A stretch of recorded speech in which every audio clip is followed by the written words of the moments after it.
La geoquímica es la ciencia que estudia la composición química, la distribución y los procesos que ocurren en la Tierra. Esta disciplina proporciona una ventana única para comprender la formación, evolución y dinámica de nuestro planeta a diferentes escalas, desde la corteza terrestre hasta el núcleo. A través del análisis de la composición y la distribución de los elementos químicos, los geoquímicos pueden desentrañar los misterios de la Tierra, desde la génesis de las rocas y los minerales hasta los ciclos biogeoquímicos que sustentan la vida. Esta información es crucial para entender fenómenos como el vulcanismo, la tectónica de placas, la formación de yacimientos minerales y la química de los océanos y la atmósfera. Además, la geoquímica tiene importantes aplicaciones prácticas, como la prospección de recursos naturales, la evaluación de riesgos ambientales y la comprensión del cambio climático. Al revelar los procesos químicos que moldean nuestro planeta, esta ciencia se convierte en una lupa esencial para desvelar los secretos de la Tierra y garantizar un futuro sostenible.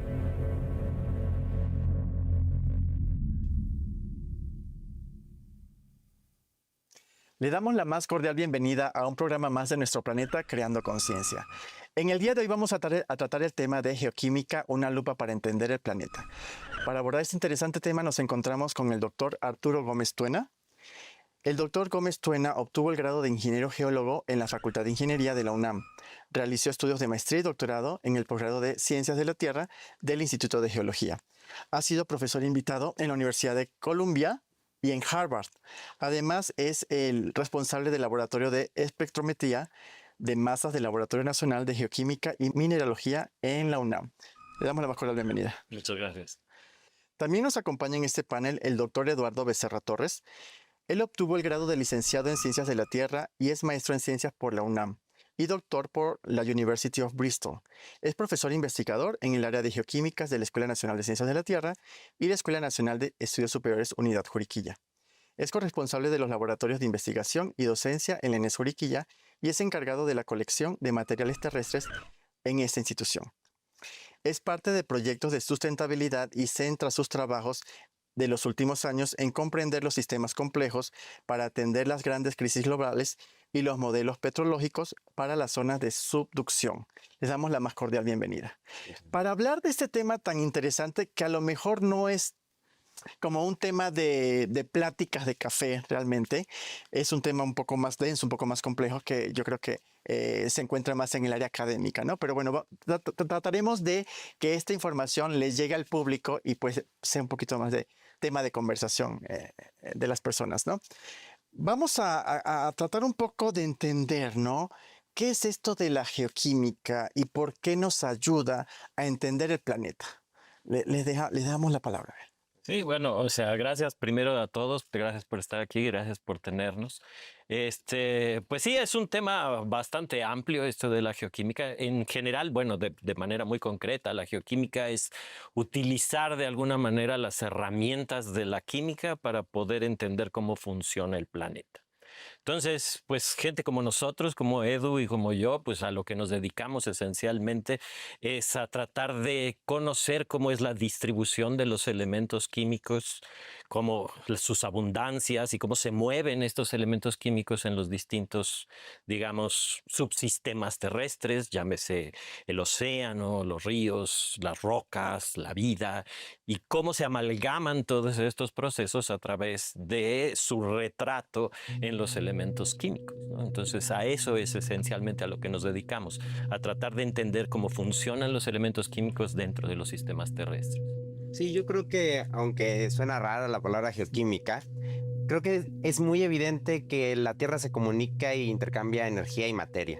Y yo siempre digo que la química puede ser el idioma universal del planeta. Entonces siempre hay elementos que están moviéndose de un lado a otro de las esferas terrestres y más bien tiene un nombre rimbombante, pero es un nombre rimbombante porque tiene sentido.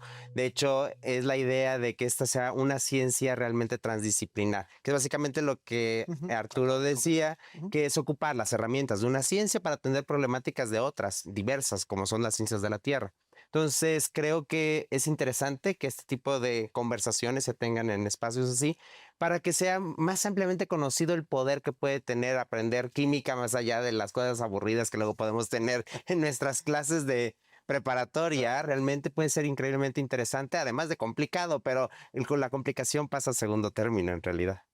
En esta dinámica de a lo que se dedica la geoquímica, el por qué nos ayuda a entender los diferentes fenómenos que se dan en el planeta, podríamos también abordar desde las ciencias de la Tierra este término que, bueno, tú trajiste interdisciplinar, diríamos multidisciplina, ¿no? O interdisciplina, ¿no? O transdisciplina. ¿Cómo estos elementos convergen precisamente desde la ciencia de la Tierra y desde la geoquímica para entender lo que sucede en nuestro planeta? Sí, bueno, o sea, esos términos generalmente son difíciles de encasillar de entrada, ¿no? Pero yo diría, por ejemplo, que la geología misma, o sea, la geoquímica es una rama de la geología al final, pero la geología misma es una ciencia transdisciplinaria, que lo que hace básicamente es amalgamar toda la gama de conocimientos de los que disponemos, tan amplio como pues las matemáticas, la física, la biología, la astronomía, pero también la economía y toda esa serie de cosas que parecen un poco desligadas, todas ellas de alguna manera se amalgaman y las fronteras entre ellas se desdibujan realmente para crear un conocimiento pues novedoso o nuevo que se llama geología. La geoquímica es simplemente una partecita que utiliza justamente las herramientas químicas para tratar de resolver esa clase de problemas del planeta, ¿no? Entonces yo diría que tanto la geología o en realidad todo lo que engloba la geología es una ciencia transdisciplinaria en ese sentido, en donde esas fronteras de las disciplinas simples o sencillas se desdibujan, ¿no? ¿Allí podías hablar un poco de la Tierra compleja? Sí, de hecho, justo creo que a la idea de la ENCIT, de la Escuela Nacional de Ciencias de la Tierra, que tiene dos licenciaturas que parecen que no machean, no van juntas en esa escuela, en realidad sí la tienen. La geografía aplicada y las ciencias de la Tierra, en un solo sitio donde se estudien, da la oportunidad de que se generen estos flujos de conocimientos y de herramientas. Arturo decía muy bien, la geología es de por sí ya un espacio para que confluya, y la razón de que confluya es que el planeta es complejo. Y esta idea de la complejidad de los sistemas se ha hablado para las ciencias matemáticas y también para las ciencias computacionales, pero la Tierra compleja es que es un sistema de sistemas. ¿Esto qué implica? Que hay flujos de variables que son intercambiables y que confluyen y tienen impacto en cada uno de los sistemas de manera distinta, con diferentes intensidades, pero impactan. Entonces, muchas veces entrarle a la transdisciplina o entrarle a estos nuevos nombres nos da un poco de miedo porque a lo mejor queremos resolver problemas, pero no sabemos cómo afrontarlos. Entonces, estas nuevas opciones que nos brinda la universidad de tener estas carreras que traten de ser mucho más flexibles, más dinámicas, es la única forma en la que puedes atender problemas complejos. Si tienes una caja de cartón y quieres meter todo ahí de manera muy cuadrada, no va a funcionar. Y yo creo que a veces los geólogos, algunos se enfrentaban a esa frustración de explorar otras áreas, o simplemente cuando vamos a una zona de riesgo geológico y vemos que hay cenizas cayendo, y dice, saca a los pobladores. Oye, pero el poblador no va a quitarse de tener a su vaca o a sus campos. Entonces es donde dice Arturo, es que no solamente es un aspecto natural, también hay un aspecto social. Y la ENCIT, con esa propuesta de geografía aplicada y ciencias de la Tierra confluyendo, creo que tiene una visión clara hacia dónde tiene que ir. En esta idea del planeta complejo, me retoma un concepto desde la filosofía que trabaja Edgar Morin, que es el pensamiento complejo, ¿no? En donde podemos ver un objeto de diferentes dimensiones en su totalidad o en su complejidad, desde de cómo se realizó, qué materiales se utilizaron, cuánto se invirtió para hacerlo, qué se deposita en él. esta idea de ver un problema desde diferentes ángulos. ¿Hacia allá va el planeta complejo? ¿Es esta idea? Sí, exactamente. De hecho, yo siempre, ahora que me he dedicado a estas cosas de sustentabilidad, sobre todo para tratar de vincular la universidad con el capital privado, les digo, es que tú no le puedes decir a una persona, deja de ocupar el elevador.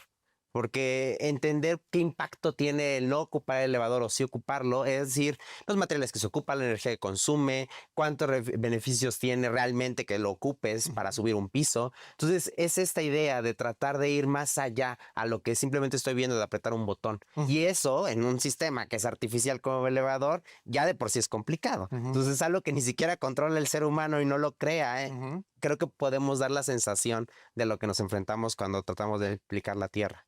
¿Tú estás de acuerdo con esa idea de que nuestro planeta es un sistema complejo? Sin duda alguna. O sea, ¿a qué se refiere esto de sistema complejo? Es también algo que habrá que definir, ¿no? En el caso de la Tierra, finalmente son una serie de subsistemas que están interactuando entre sí, que sufren unas respuestas que no necesariamente son lineales.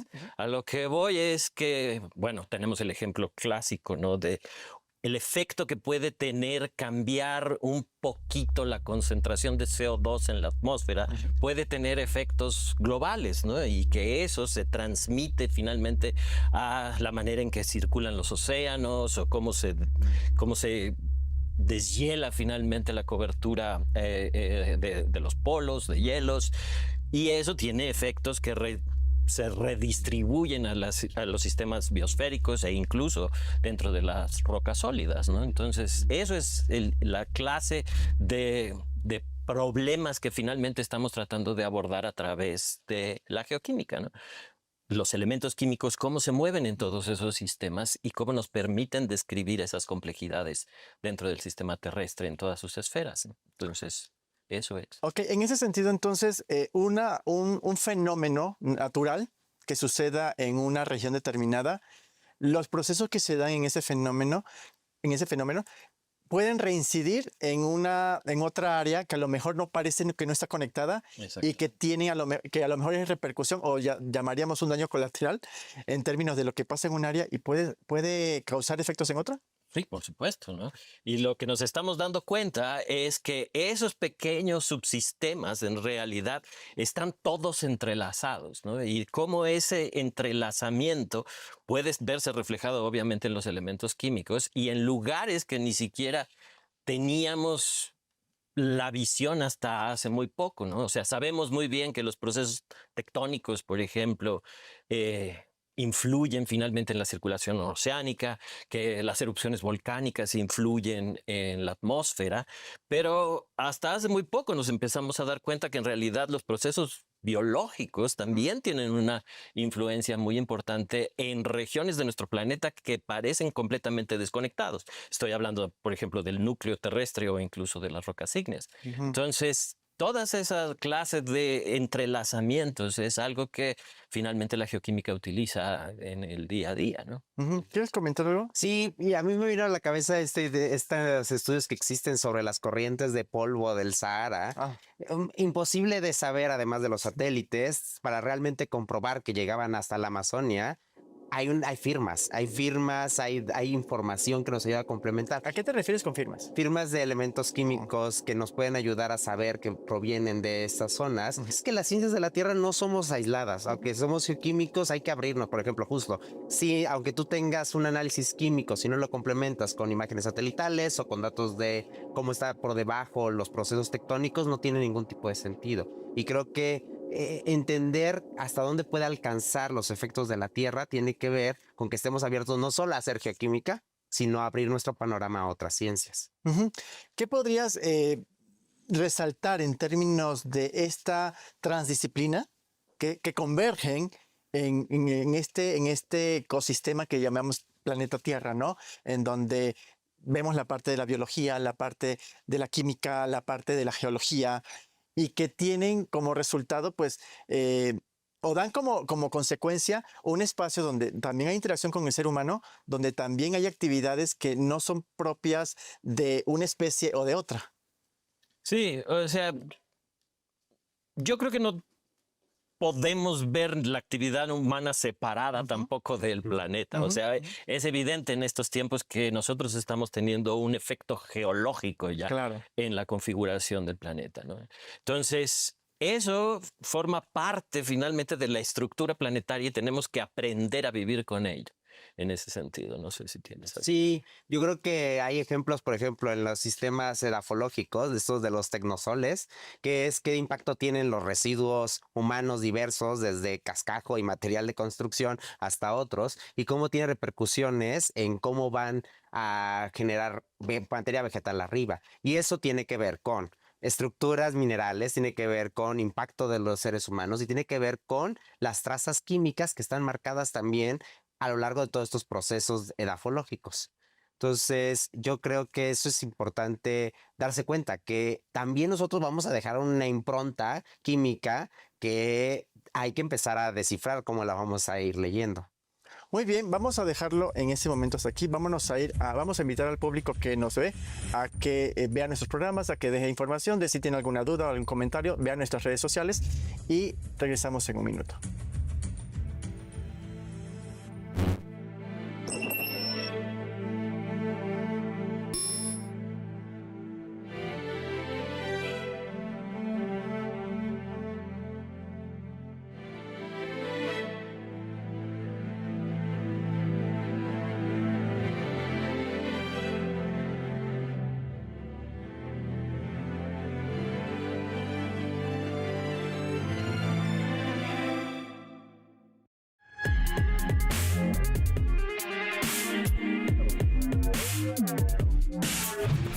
Los primeros proyectos de televisión educativa nacen en Europa y Japón. Después de la Segunda Guerra Mundial, entre los años 1950 y 1960. La televisión educativa se pensó entonces como una herramienta para mejorar la escolarización tras el periodo de la posguerra.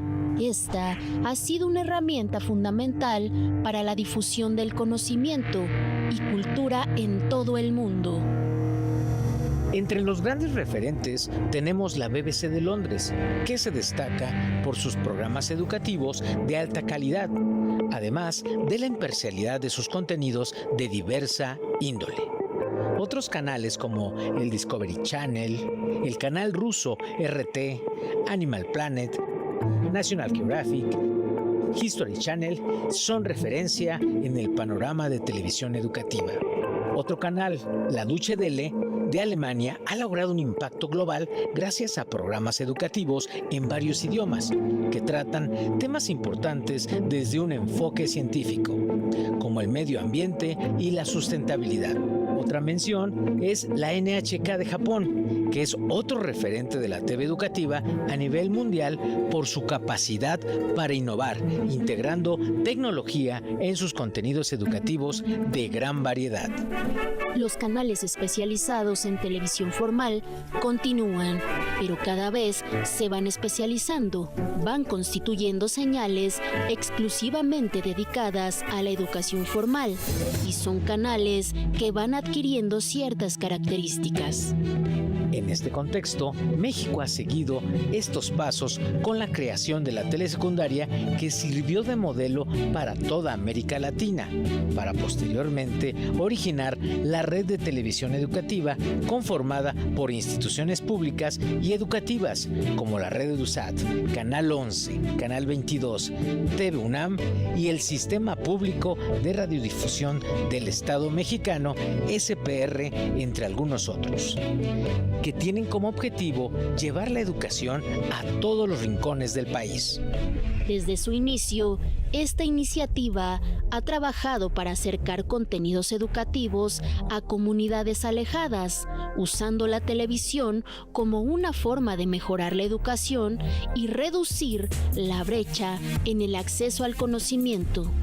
Así, México se suma a la misión global de utilizar la televisión como medio fundamental para la educación.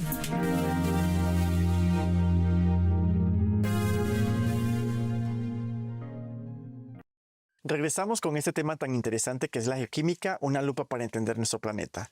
Hablemos un poco sobre la obtención de recursos naturales, en el caso particular de conceptos que a lo mejor son un poco alejados de la población común, conceptos como anomalía, geoquímicas y yacimientos. Explíquenle a la población de forma muy sencilla qué significan esos elementos, esos conceptos.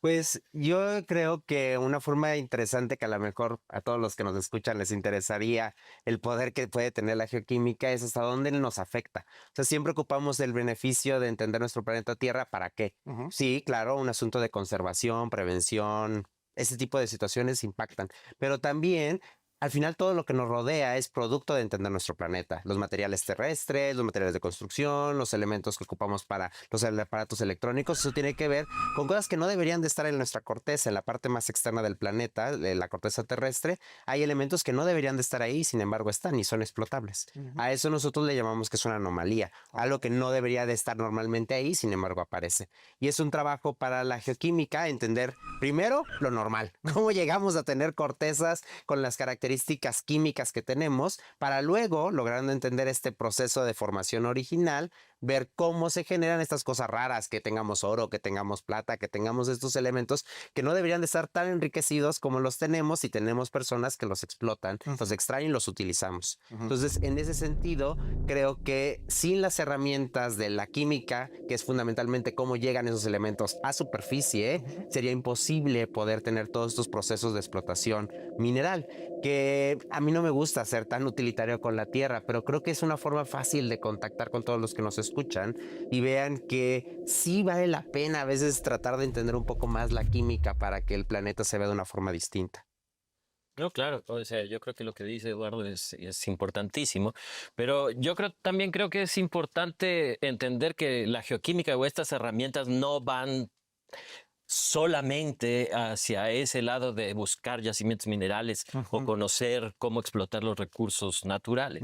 En realidad, la geoquímica, pues prácticamente no hay un problema geológico que no haya sido abordado de alguna u otra manera por la geoquímica, ¿no? O sea, para poner varios ejemplos, con la geoquímica podemos cuantificar el tiempo geológico, es decir, podemos saber la edad de las rocas y los minerales. Con la geoquímica podemos saber a qué profundidad, por ejemplo, se funden las rocas para dar origen a los volcanes, por ejemplo, qué materiales son los que se están fundiendo ahí adentro, por supuesto los yacimientos minerales. Con la geoquímica podemos entender finalmente cómo, o la tasa de levantamiento de las montañas, por ejemplo, en qué momento sucedieron y qué tan rápido crecieron. Por ejemplo, los Himalayas, o montañas como esas, ¿no? Que podemos entender qué es lo que se está deformando y qué tan rápido lo está haciendo o qué tan rápido se está erosionando, ¿no? En ese sentido. Podemos entender finalmente la existencia de las variaciones en la convergencia global del planeta, de dónde provienen los volcanes como Hawái, por ejemplo, que están separados finalmente de la tectónica tradicional que conocemos. En fin, hay una cantidad de aplicaciones que pueden ser utilizadas y aplicadas con la geoquímica para poder resolver problemas geológicos, ¿no? Entonces, insisto, no hay un problema que no haya sido abordado a través de la geoquímica en ese sentido. Yo creo que es un incitador de curiosidad. Claro. Si uno va caminando por su lugar de donde vive, donde sea que estén, y ven cualquier tipo de cosas, desde lo más sencillo de por qué hay esa montaña ahí colocada y de qué está hecha, son cosas que le pueden competir desde el punto de la geoquímica y han participado en ella, que es un poco lo que dice Arturo. Entonces, creo que tan sencillo como la edad de la Tierra, a veces es impensable. Ahora basta con googlear y aparece la edad de la Tierra, pero eso no era posible en hace muy pocos años. En el tiempo de la historia que tiene las ciencias en general, las ciencias avanzaron mucho antes de poder conocer la edad de la Tierra. Antes se conocía a través de cómo la temperatura, cómo se iba enfriando el planeta, que era algo meramente físico, termodinámico, y ahora con herramientas lo suficientemente potentes de análisis se han podido avanzar y ahora ya es una edad bastante consensuada del que tiene la edad de la Tierra. Con relación a eso, y hablando del tiempo y de la facilidad o las posibilidades o las herramientas que puede aportar la geoquímica, ¿cómo podemos saber qué tan viejo o tan nuevo es algo en términos de, no sé, un espacio geográfico o geológico, No, ¿no? claro, o sea, ese es un problema fundamental finalmente de la geología. La geología es una ciencia basada en descifrar los procesos a lo largo de la historia, ¿no? Y casi todos esos ocurren en el pasado, finalmente. Entonces, para los geólogos es importantísimo tratar de definir finalmente la temporalidad de los eventos geológicos. De manera tradicional, lo que hacemos, o lo que hacemos los geólogos todo el tiempo, es tratar de determinar qué es más viejo y qué es más joven Ujú. a través de las relaciones de campo, observando qué rocas están depositadas arriba y qué rocas están depositadas abajo, y mediante un principio muy básico, pues las partes más inferiores tienen que ser más viejas y las partes y los estratos más superiores tienen que ser más jóvenes. Ujú. Eso es un principio, una doctrina básica de la superposición de los estratos. Lo que no nos dice finalmente esos trabajos de campo es la edad absoluta de esas rocas. Claro. Sabemos que unas son más viejas y otras son más jóvenes, pero no sabemos si son 10 millones de años más jóvenes o 500 millones de años más jóvenes o 1.000 millones de años más jóvenes. Entonces, eso lo podemos resolver ahora gracias justamente a las aplicaciones de geoquímica isotópica en particular, ¿no? Entonces, utilizamos finalmente echamos mano de ciertos elementos químicos que son naturalmente radiactivos. ¿Eso qué quiere decir? Que espontáneamente se transforman en otros. Ujú. Y a través de esas relaciones entre los isótopos padres o radiactivos y los isótopos hijos o radiogénicos, podemos llegar a la conclusión de cuánto tiempo ha transcurrido desde el momento en que se cerró un sistema. Ujú. Básicamente lo que hacemos es determinar finalmente las relaciones entre un elemento y otro dentro de ciertos minerales que están presentes en las rocas, ¿no? Una de las herramientas que más utilizamos, o una de las más robustas, echa mano del sistema de decaimiento del uranio, que tiene dos isótopos, 238 uranio y 235 uranio, que decaen finalmente a plomo después de muchos miles de millones de años. Va decayendo finalmente con una probabilidad fija. Y si en un cristal nosotros medimos la relación entre uno y otro, finalmente podemos calcular la edad. El decaimiento radioactivo, ¿qué es? O sea, porque hablaste de decaimiento, isótopo uno, isótopo otro. A ver, un El poquito más. decaimiento radiactivo es un proceso natural que ocurre en ciertos átomos o elementos que son naturalmente inestables. ¿A eso qué quiere decir? Que no quieren estar tiene demasiados neutrones o tienen demasiados protones en su núcleo y básicamente no quieren estar ahí y se separan o se dividen en otros elementos químicos de otra naturaleza. Entonces, el uranio es un ejemplo muy, pues, lo utilizan incluso para las bombas atómicas, justamente. Pero también el uranio decae o se transforma de forma natural. En las bombas atómicas lo hacemos de forma artificial, bombardeándolo con neutrones, etcétera, etcétera. Pero también el uranio decae de forma natural y lo hace con una probabilidad fija. De tal manera que a través de las leyes de la radioactividad podemos calcular esencialmente cuánto tiempo transcurrió desde que ese cristal o ese mineralito se formó en algún magma o en alguna roca sedimentaria finalmente también, ¿no? Sí, esa de la proporción creo que es la parte más interesante del método, es el principio más básico. Voy a poner algo de manera muy sencilla. Imagínense que tienen en una caja un número determinado de bolitas que van a ser nuestros átomos, del isótopo padre, uranio. Esas bolitas están en una caja encerradas, eso sería el mineral, no pueden salir, no les queda de otra más que estar en esa caja y tienen 100 bolitas de uranio.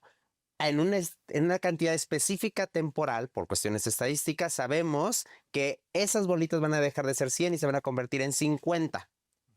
Esa cantidad 50 tiene una cantidad de tiempo determinada, que se sabe porque conocemos cómo decaen varios isótopos. Entonces, esa cantidad que siempre es la mitad, se le llama vida media. Y es una vida que está estandarizada para todos los sistemas isotópicos que ocupamos.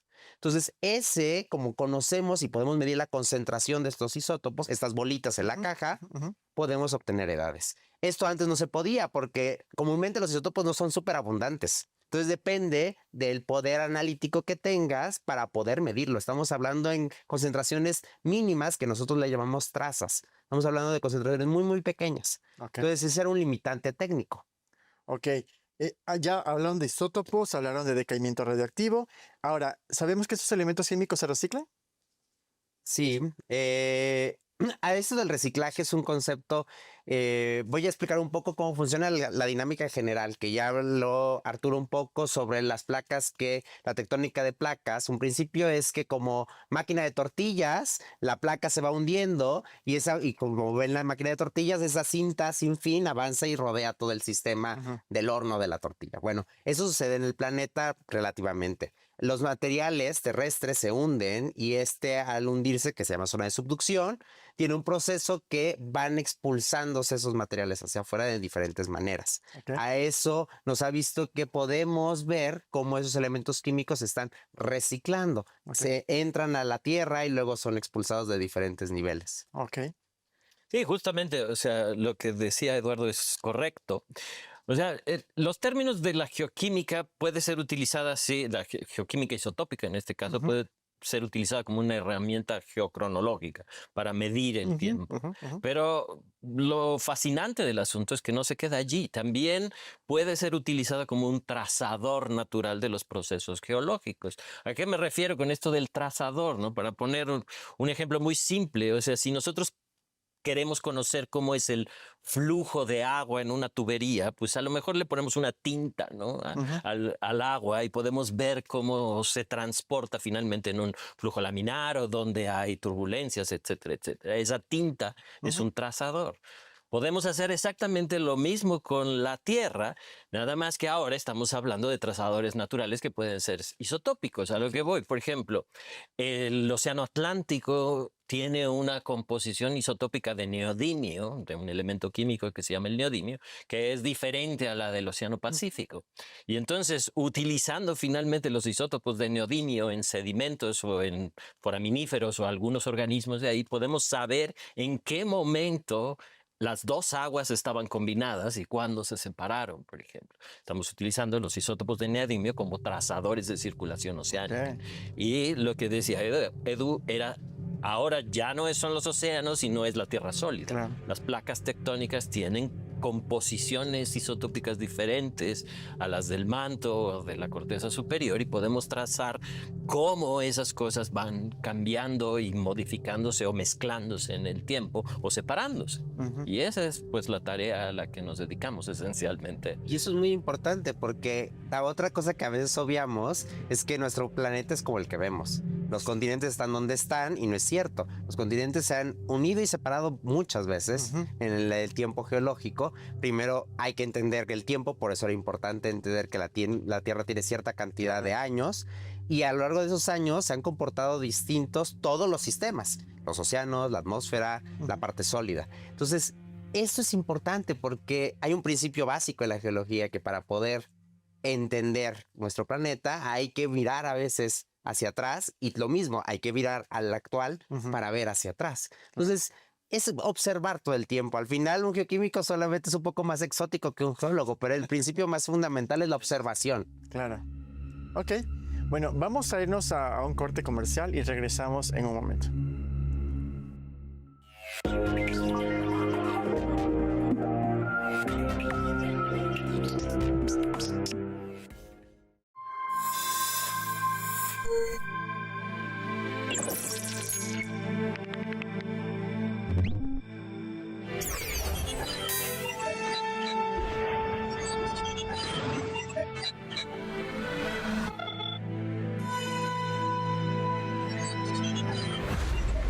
La geoquímica es la ciencia que estudia la composición química, la distribución y los procesos que ocurren en la Tierra. Esta disciplina proporciona una ventana única para comprender la formación, evolución y dinámica de nuestro planeta a diferentes escalas, desde la corteza terrestre hasta el núcleo. A través del análisis de la composición y la distribución de los elementos químicos, los geoquímicos pueden desentrañar los misterios de la Tierra, desde la génesis de las rocas y los minerales hasta los ciclos biogeoquímicos que sustentan la vida. Esta información Es crucial para entender fenómenos como el vulcanismo, la tectónica de placas, la formación de yacimientos minerales y la química de los océanos y la atmósfera.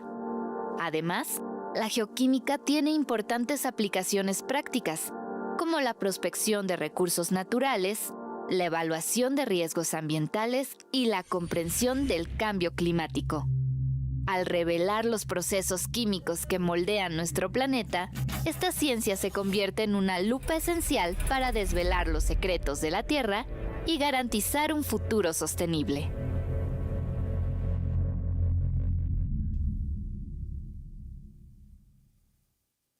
Le damos la más cordial bienvenida a un programa más de nuestro planeta Creando Conciencia. En el día de hoy vamos a tratar el tema de geoquímica, una lupa para entender el planeta. Para abordar este interesante tema nos encontramos con el doctor Arturo Gómez Tuena. El doctor Gómez Tuena obtuvo el grado de ingeniero geólogo en la Facultad de Ingeniería de la UNAM. Realizó estudios de maestría y doctorado en el posgrado de Ciencias de la Tierra del Instituto de Geología. Ha sido profesor invitado en la Universidad de Columbia y en Harvard. Además, es el responsable del Laboratorio de Espectrometría de Masas del Laboratorio Nacional de Geoquímica y Mineralogía en la UNAM. Le damos la más cordial bienvenida. Muchas gracias. También nos acompaña en este panel el doctor Eduardo Becerra Torres. Él obtuvo el grado de licenciado en Ciencias de la Tierra y es maestro en Ciencias por la UNAM y doctor por la University of Bristol. Es profesor investigador en el área de geoquímicas de la Escuela Nacional de Ciencias de la Tierra y la Escuela Nacional de Estudios Superiores Unidad Juriquilla. Es corresponsable de los laboratorios de investigación y docencia en la ENES Juriquilla y es encargado de la colección de materiales terrestres en esta institución. Es parte de proyectos de sustentabilidad y centra sus trabajos de los últimos años en comprender los sistemas complejos para atender las grandes crisis globales y los modelos petrológicos para las zonas de subducción. Les damos la más cordial bienvenida. Para hablar de este tema tan interesante que a lo mejor no es como un tema de pláticas de café realmente, es un tema un poco más denso, un poco más complejo que yo creo que se encuentra más en el área académica, ¿no? Pero bueno, trataremos de que esta información les llegue al público y pues sea un poquito más de tema de conversación de las personas, ¿no?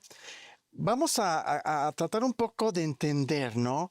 ¿Qué es esto de la geoquímica y por qué nos ayuda a entender el planeta?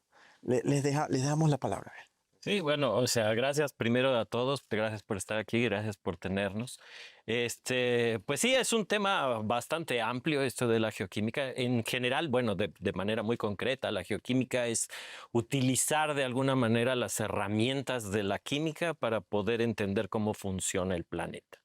Entonces, pues gente como nosotros, como Edu y como yo, pues a lo que nos dedicamos esencialmente es a tratar de conocer cómo es la distribución de los elementos químicos, cómo sus abundancias y cómo se mueven estos elementos químicos en los distintos, digamos, subsistemas terrestres, llámese el océano, los ríos, las rocas, la vida, y cómo se amalgaman todos estos procesos a través de su retrato en los elementos químicos, ¿no? Entonces a eso es esencialmente a lo que nos dedicamos, a tratar de entender cómo funcionan los elementos químicos dentro de los sistemas terrestres. Sí, yo creo que, aunque suena rara la palabra geoquímica, creo que es muy evidente que la Tierra se comunica e intercambia energía y materia. Y yo siempre digo que la química puede ser el idioma universal del planeta. Entonces siempre hay elementos que están moviéndose de un lado a otro de las esferas terrestres y más bien tiene un nombre rimbombante, pero es un nombre rimbombante porque tiene sentido. De hecho, es la idea de que esta sea una ciencia realmente transdisciplinar, que es básicamente lo que Arturo decía, que es ocupar las herramientas de una ciencia para atender problemáticas de otras diversas, como son las ciencias de la Tierra. Entonces, creo que es interesante que este tipo de conversaciones se tengan en espacios así para que sea más ampliamente conocido el poder que puede tener aprender química más allá de las cosas aburridas que luego podemos tener en nuestras clases de preparatoria. Realmente puede ser increíblemente interesante, además de complicado, pero la complicación pasa a segundo término en realidad.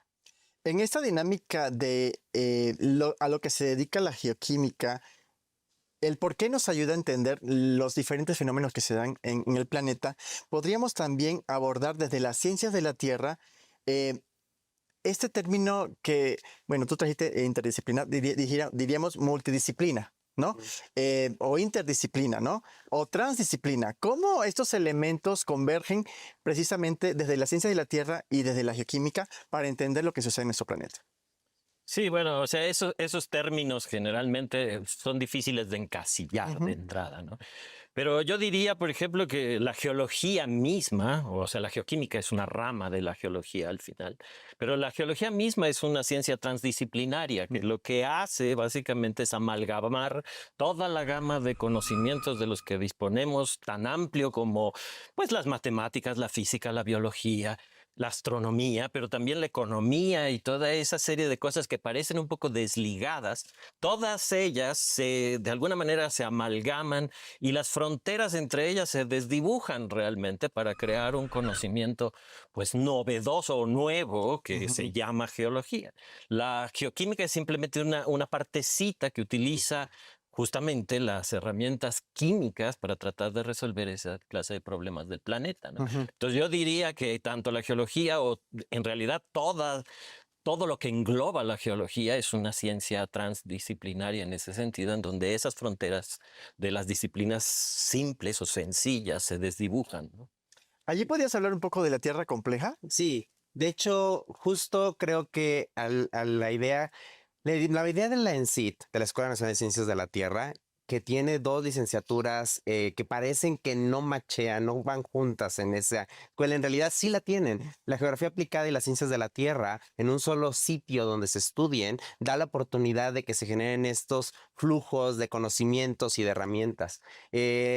Arturo decía muy bien, la geología es de por sí ya un espacio para que confluya, y la razón de que confluya es que el planeta es complejo. Y esta idea de la complejidad de los sistemas se ha hablado para las ciencias matemáticas y también para las ciencias computacionales, pero la Tierra compleja es que es un sistema de sistemas. ¿Esto qué implica? Que hay flujos de variables que son intercambiables y que confluyen y tienen impacto en cada uno de los sistemas de manera distinta, con diferentes intensidades, pero impactan.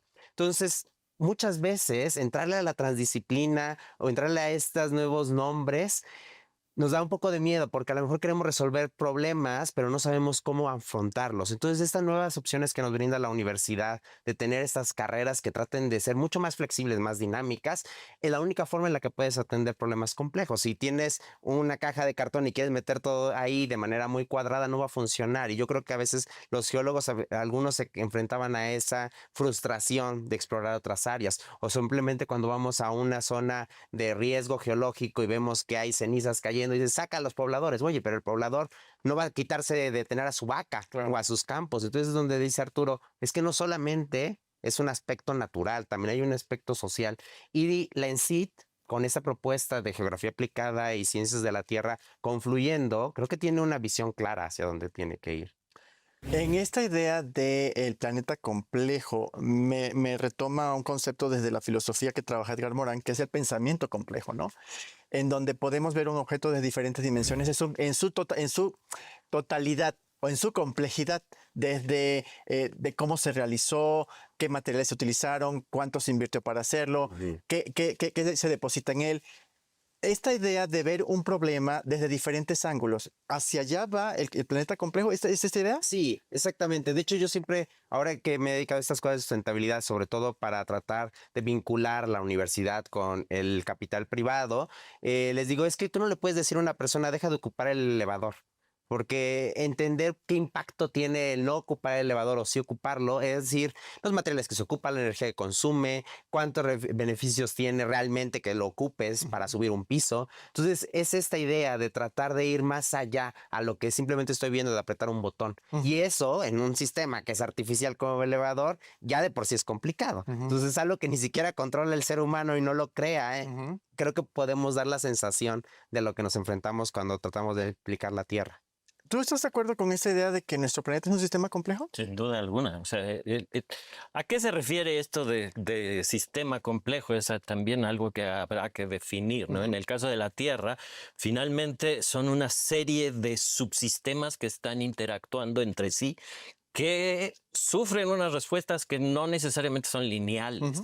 A lo que voy es que, bueno, tenemos el ejemplo clásico, ¿no? De el efecto que puede tener cambiar un poquito la concentración de CO2 en la atmósfera puede tener efectos globales, ¿no? Y que eso se transmite finalmente a la manera en que circulan los océanos o cómo se deshiela finalmente la cobertura de los polos, de hielos, y eso tiene efectos que se redistribuyen a los sistemas biosféricos e incluso dentro de las rocas sólidas, ¿no? Entonces, eso es la clase de problemas que finalmente estamos tratando de abordar a través de la geoquímica, ¿no?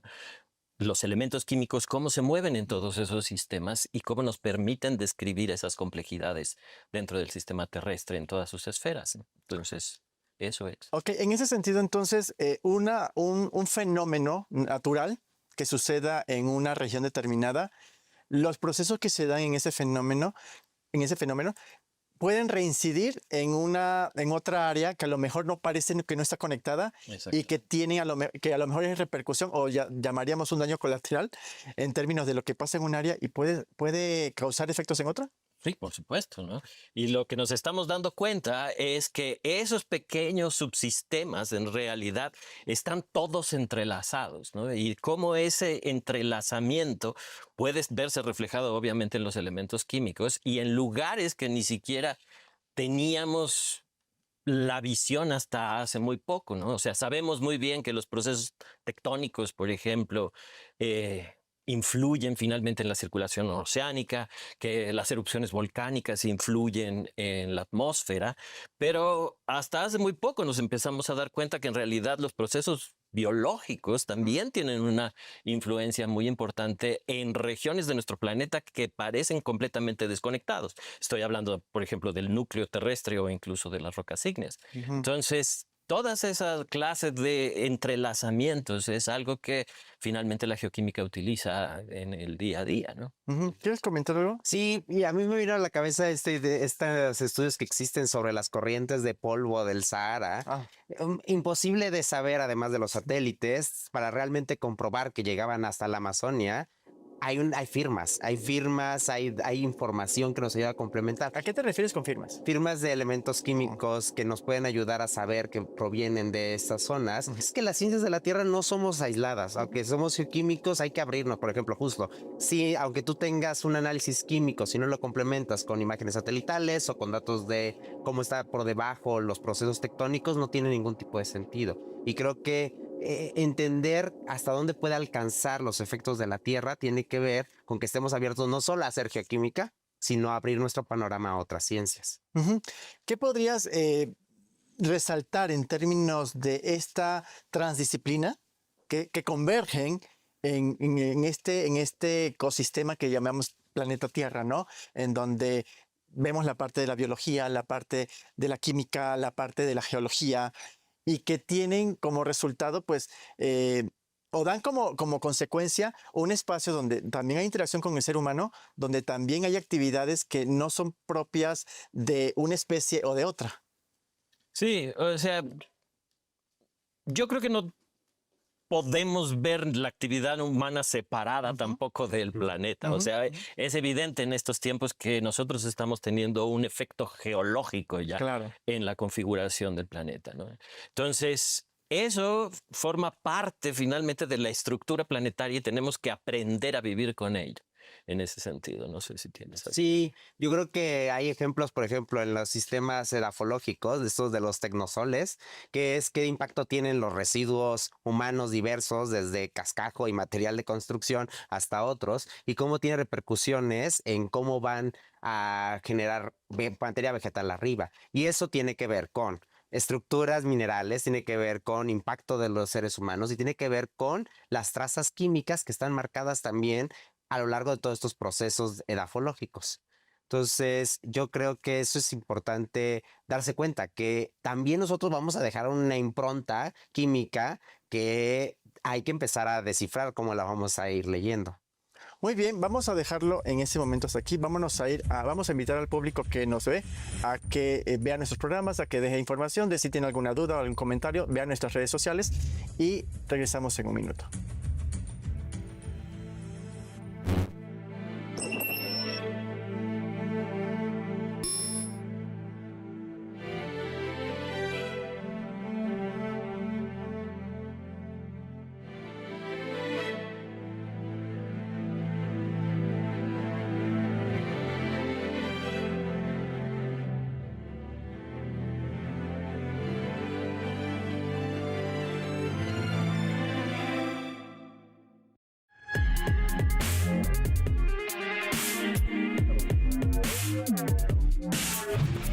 Los primeros proyectos de televisión educativa nacen en Europa y Japón.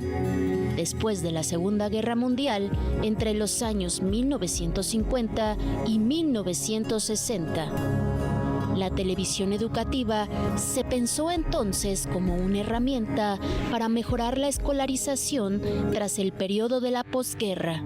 Esta ha sido una herramienta fundamental para la difusión del conocimiento y cultura en todo el mundo. Entre los grandes referentes tenemos la BBC de Londres, que se destaca por sus programas educativos de alta calidad, además de la imparcialidad de sus contenidos de diversa índole.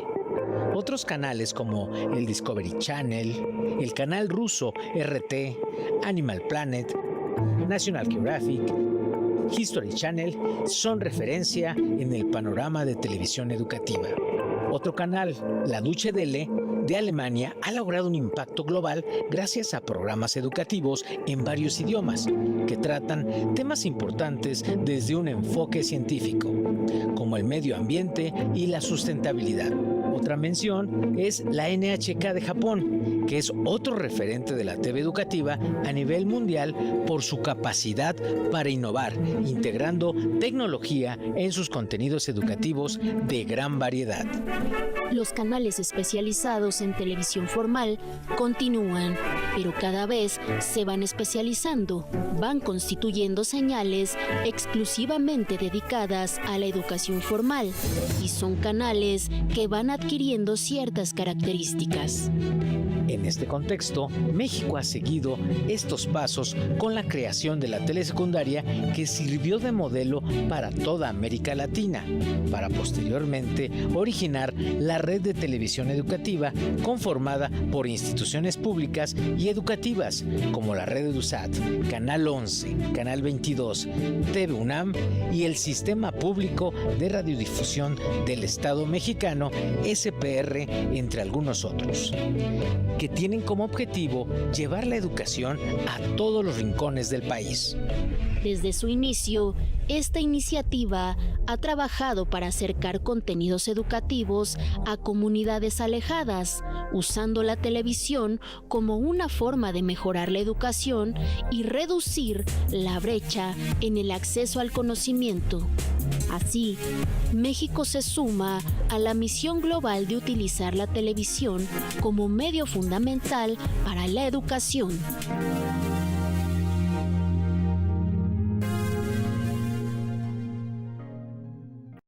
Regresamos con este tema tan interesante que es la geoquímica, una lupa para entender nuestro planeta. Hablemos un poco sobre la obtención de recursos naturales, en el caso particular de conceptos que a lo mejor son un poco alejados de la población común, conceptos como anomalía, geoquímicas y yacimientos. Explíquenle a la población de forma muy sencilla qué significan esos elementos, esos conceptos. Pues yo creo que una forma interesante que a lo mejor a todos los que nos escuchan les interesaría el poder que puede tener la geoquímica es hasta dónde nos afecta. O sea, siempre ocupamos el beneficio de entender nuestro planeta Tierra, ¿para qué? Sí, claro, un asunto de conservación, prevención, ese tipo de situaciones impactan, pero también al final todo lo que nos rodea es producto de entender nuestro planeta. Los materiales terrestres, los materiales de construcción, los elementos que ocupamos para los aparatos electrónicos, eso tiene que ver con cosas que no deberían de estar en nuestra corteza, en la parte más externa del planeta, de la corteza terrestre. Hay elementos que no deberían de estar ahí, sin embargo están y son explotables. A eso nosotros le llamamos que es una anomalía, algo que no debería de estar normalmente ahí, sin embargo aparece. Y es un trabajo para la geoquímica entender primero lo normal, cómo llegamos a tener cortezas con las características químicas que tenemos, para luego, logrando entender este proceso de formación original, ver cómo se generan estas cosas raras, que tengamos oro, que tengamos plata, que tengamos estos elementos que no deberían de estar tan enriquecidos como los tenemos, y tenemos personas que los explotan, los extraen y los utilizamos. Entonces, en ese sentido, creo que sin las herramientas de la química, que es fundamentalmente cómo llegan esos elementos a superficie, sería imposible poder tener todos estos procesos de explotación mineral, que a mí no me gusta ser tan utilitario con la tierra, pero creo que es una forma fácil de contactar con todos los que nos escuchan y vean que sí vale la pena a veces tratar de entender un poco más la química para que el planeta se vea de una forma distinta. No, claro, o sea, yo creo que lo que dice Eduardo es importantísimo, pero también creo que es importante entender que la geoquímica o estas herramientas no van solamente hacia ese lado de buscar yacimientos minerales o Ujú, conocer cómo explotar los recursos naturales. ujú. En realidad la geoquímica, pues prácticamente no hay un problema geológico que no haya sido abordado de alguna u otra manera por la geoquímica, ¿no? O sea, para poner varios ejemplos, con la geoquímica podemos cuantificar el tiempo geológico, es decir, podemos saber la edad de las Ok. rocas y los minerales. Con la geoquímica podemos saber a qué profundidad, por ejemplo, se funden las rocas para dar origen a los volcanes, por ejemplo, qué materiales son los que se están fundiendo ahí adentro, por supuesto los yacimientos minerales. Con la geoquímica podemos entender finalmente cómo o la tasa de levantamiento de las montañas, por ejemplo, en qué momento sucedieron y qué tan rápido crecieron. Por ejemplo, los Himalayas o montañas como esas, ¿no? Ujú, Que podemos entender qué es lo que se está deformando y qué tan rápido lo está haciendo o qué tan rápido se está erosionando, ¿no? En ese sentido. Podemos entender finalmente la existencia de las variaciones en la convergencia global del planeta, de dónde provienen los volcanes como Hawái, por ejemplo, ujú. que están separados finalmente de la tectónica tradicional que conocemos. En fin, hay una cantidad de aplicaciones que pueden ser utilizadas y aplicadas con la geoquímica para poder resolver problemas geológicos, ¿no? Entonces, insisto, no hay un problema que no haya sido abordado a través de la Sí. geoquímica en ese Yo creo que es un incitador de curiosidad. Claro. Si uno va caminando por su lugar de donde vive, donde sea que estén, y ven cualquier tipo de cosas, desde lo más sencillo de por qué hay esa montaña ahí colocada y de qué está hecha, son cosas que le pueden competir desde el punto de la geoquímica Ujú. y han participado en ella, que es un poco lo que dice Arturo. Entonces, creo que tan sencillo como la edad de la Tierra, a veces es impensable de ahora basta con googlear y aparece la edad de la Tierra, pero eso no era posible en hace muy pocos años. Ujú. En el tiempo de la historia que tiene las ciencias en general, las ciencias avanzaron mucho antes de poder conocer la edad de la Tierra. Antes se conocía a través de cómo la temperatura, cómo se iba enfriando el planeta, que era algo meramente físico, termodinámico, y ahora con herramientas lo suficientemente potentes de análisis se han podido avanzar y ahora ya es una edad bastante consensuada del Ujú. que tiene la edad de la Tierra. Con relación a eso, y hablando del tiempo y de la facilidad o las posibilidades o las herramientas que puede aportar la geoquímica, ¿cómo podemos saber qué tan viejo o tan nuevo es algo en términos de, no sé, un espacio geográfico o geológico, No, ¿no? claro, o sea, ese es un problema fundamental finalmente de la geología. La geología es una ciencia basada en descifrar los procesos a lo largo de la historia, ¿no? Y casi todos esos ocurren en el pasado, Ujú. finalmente. Entonces, para los geólogos es importantísimo tratar de definir finalmente la temporalidad de los eventos geológicos. De manera tradicional, lo que hacemos o lo que hacemos los geólogos todo el tiempo es tratar de determinar qué es más viejo y qué es más joven Ujú. a través de las relaciones de campo, observando qué rocas están depositadas arriba y qué rocas están depositadas abajo, y mediante un principio muy básico, pues las partes más inferiores tienen que ser más viejas y las partes y los estratos más superiores tienen que ser más jóvenes. Ujú. Eso es un principio, una doctrina básica de la superposición de los estratos.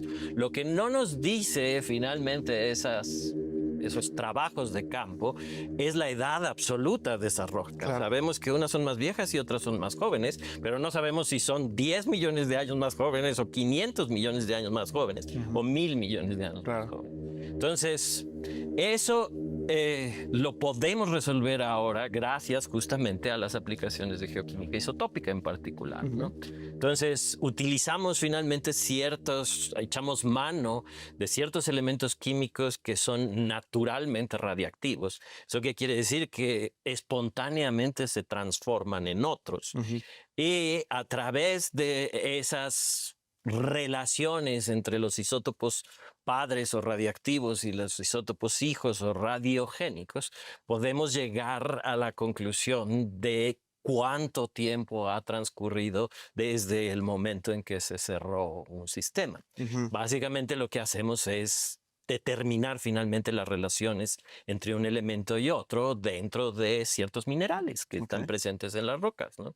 Una de las herramientas que más utilizamos, o una de las más robustas, echa mano del sistema de decaimiento del uranio, que tiene dos isótopos, 238 uranio y 235 uranio, que decaen finalmente a plomo después de muchos miles de millones de años.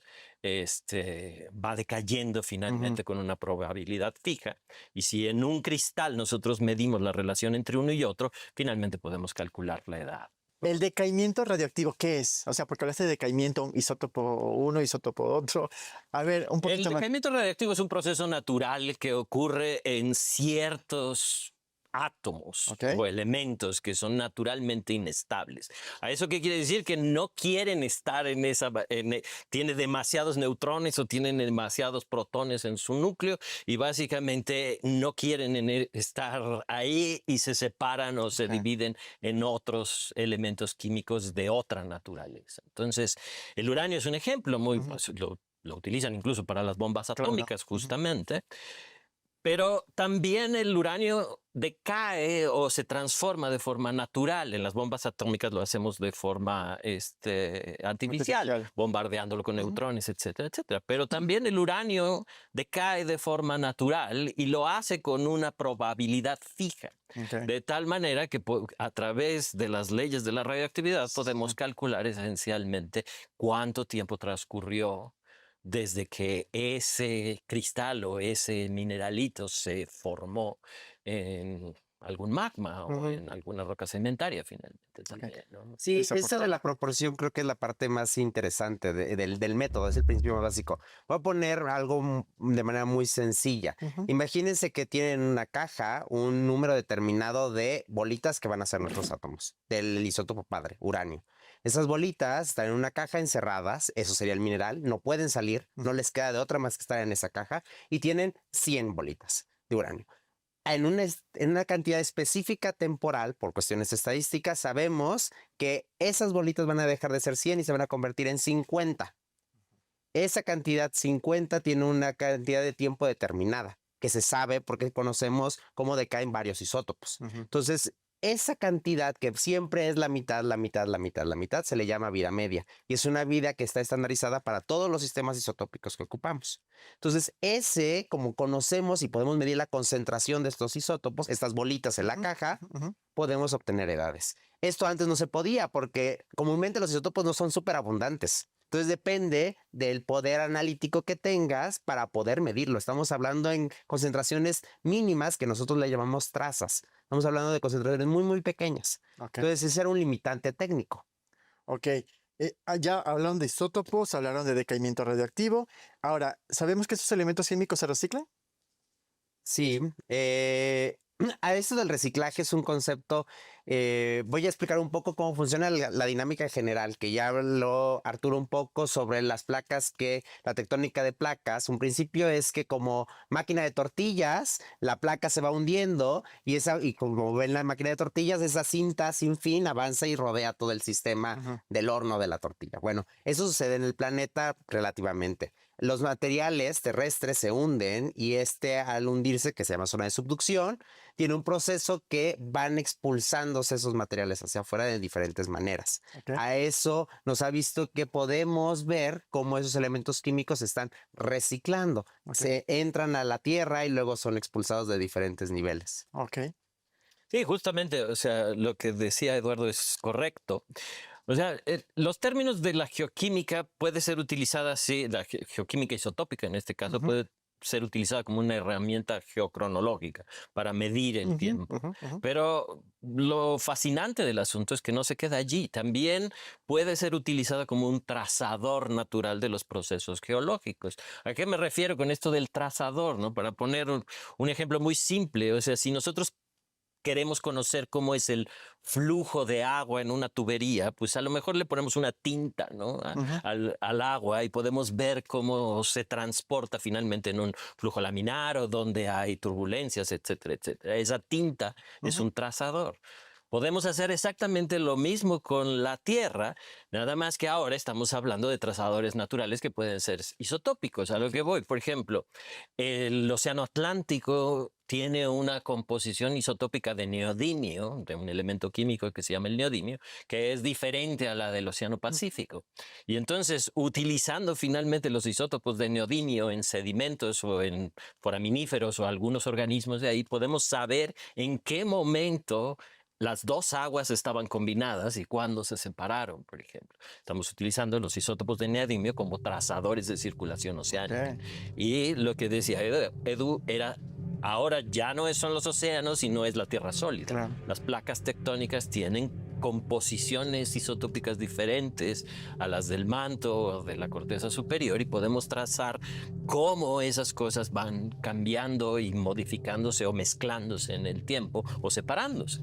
Y esa es pues la tarea a la que nos dedicamos esencialmente. Y eso es muy importante porque la otra cosa que a veces obviamos es que nuestro planeta es como el que vemos. Los continentes están donde están y no es cierto. Los continentes se han unido y separado muchas veces en el tiempo geológico. Primero hay que entender que el tiempo, por eso era importante entender que la Tierra tiene cierta cantidad de años y a lo largo de esos años se han comportado distintos todos los sistemas. Los océanos, la atmósfera, la parte sólida. Entonces, esto es importante porque hay un principio básico en la geología que para poder entender nuestro planeta hay que mirar a veces hacia atrás y lo mismo, hay que mirar al actual para ver hacia atrás. Entonces, es observar todo el tiempo. Al final, un geoquímico solamente es un poco más exótico que un geólogo, pero el principio más fundamental es la observación. Claro.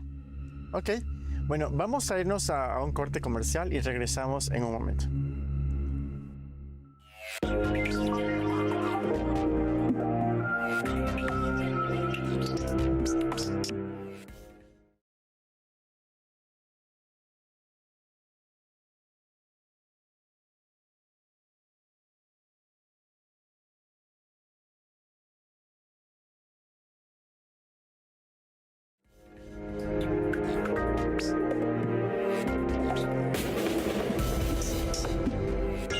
Retomamos nuevamente la plática tan interesante sobre la geoquímica y en el caso particular de este recurso como una lupa para entender el planeta, ¿no? En los diferentes bloques hemos hablado de diferentes conceptos que a lo mejor pueden ser muy elaborados, muy densos, ¿no? Para la población, pero creo que han hecho una explicación bastante cercana para que la gente luego pueda platicar sobre los isótopos, por ejemplo, ¿no? ¿Ustedes creen que con esta plática que hemos tenido, realmente hay una concepción o puede ayudar a entender realmente el planeta, a enseñar la geoquímica, a enseñar que la geoquímica es una clave para las ciencias de la Tierra? Sí, pues yo pensaba que cuando uno empieza a estudiar esta rama de la geología en las ciencias de la Tierra o en las diferentes licenciaturas que dan geoquímica como materia básica, hay algunos profesores que pueden ser solamente operacionales, es decir, te dice aprende a ocupar los datos, grafícalos y ve si esos datos caen en alguna gráfica que te pueda dar algún tipo de respuesta.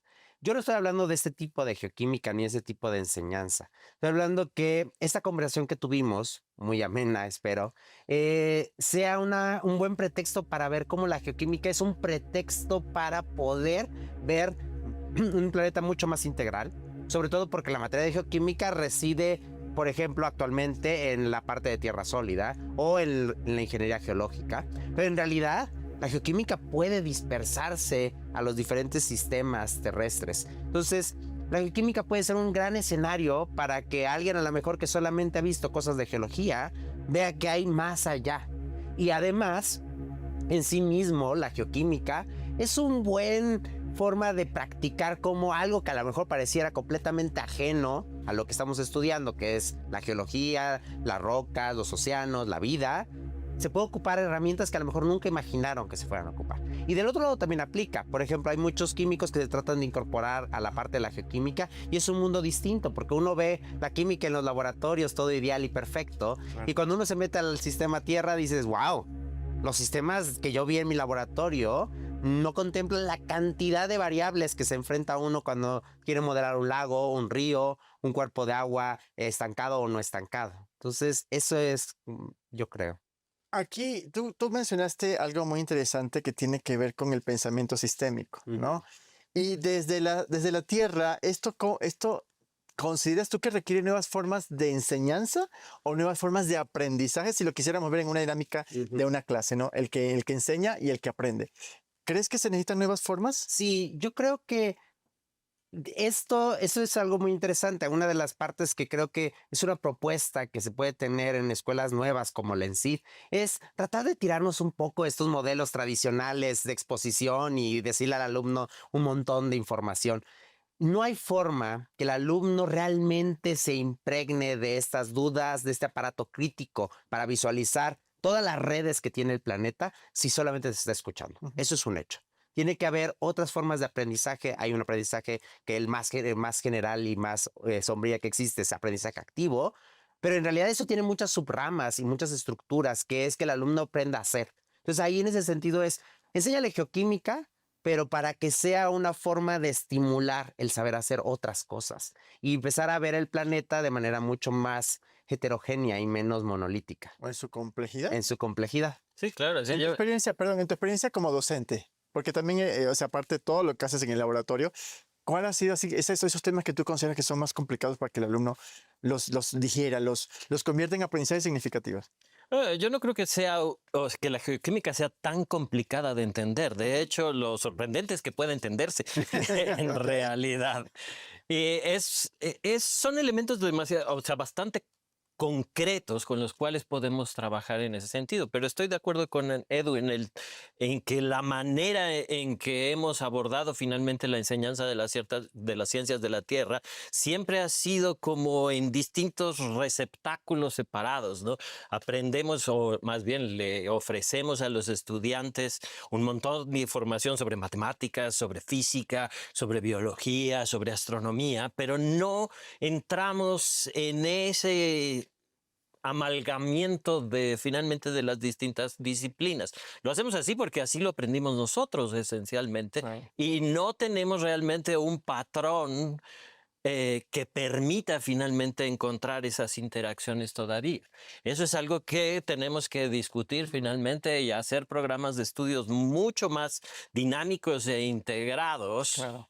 En específico en estas nuevas disciplinas que están. Diría Pablo Freire, ¿no? Una educación bancaria en donde le depositamos al estudiante todos los conocimientos y luego tenemos la esperanza de que con todos esos receptáculos pueden hacer el clic claro. de esa integración. Y lo cierto es que no es fácil, ¿no? Requiere de un montón de novedades finalmente de cómo trabajar. Lo que decía Edu es correcto. O sea, tal vez eso de aprender haciendo sea la receta, pero también adolecemos finalmente de la gran información que tenemos en las clases frente a grupo de la manera tradicional como las aprendimos todos, ¿no? O sea, tienes que reducir finalmente a los contenidos para que solamente se aprendan pequeñas cosas, nuevamente con la esperanza que posteriormente puedan tener, pues digamos, la iniciativa de seguir aprendiendo, ¿no? Porque eso es algo que no se detiene nunca.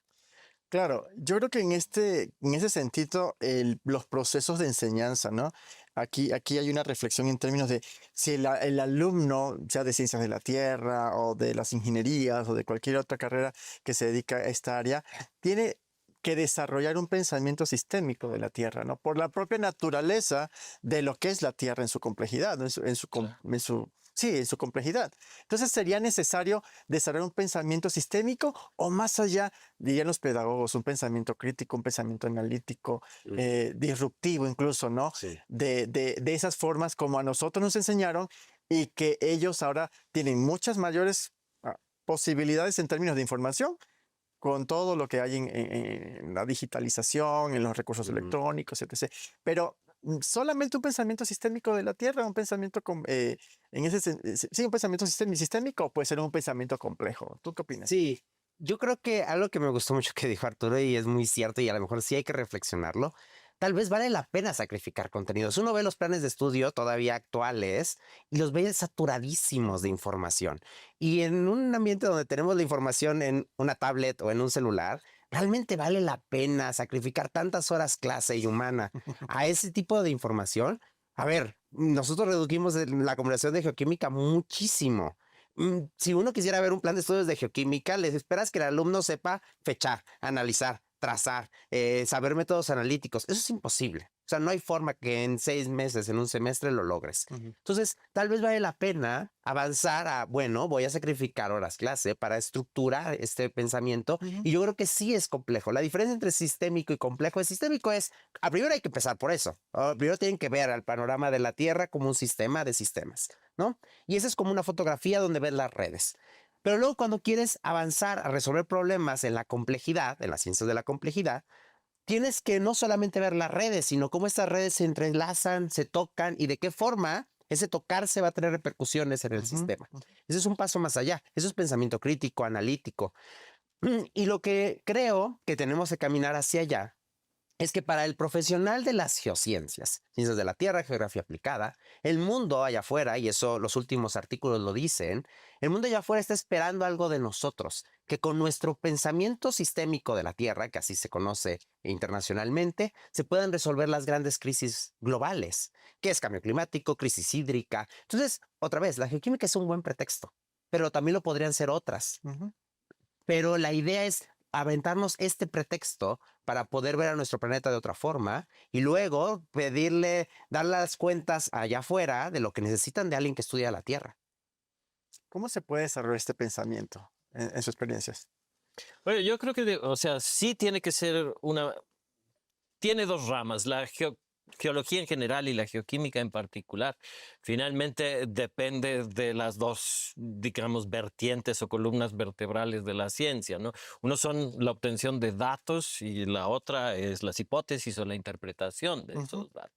Entonces, yo creo que la manera más clara de poder enseñar esto es a través de la utilización de datos reales y dejar que los estudiantes echen a volar su imaginación creativa para tratar de entenderlos, obviamente dentro del acotamiento de los datos que existen, no alucinar cosas. Pero la ciencia finalmente es una labor creativa, ¿no? O sea, depende esencialmente de nuestra capacidad de imaginar lo que no existe y tratar de obtener cosas concretas o productos reales que pueden ser finalmente un artículo científico, o una película o un cuadro, qué sé yo, ¿no? Pero que transmitan finalmente las ideas que expliquen esa serie de datos que has obtenido. Entonces, a mí me ha resultado muy bien en mis clases justamente enfocarlo todo hacia un problema específico y que los chicos utilicen datos reales que